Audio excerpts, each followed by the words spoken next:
Meaning of es. es,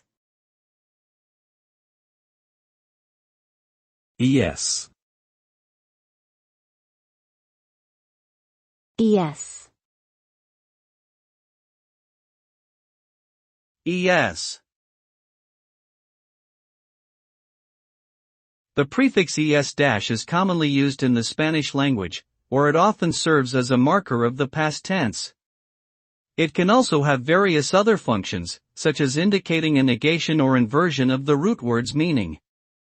In other languages, es- may be a prefix indicating a similar function, such as forming adjectives or indicating a state of being.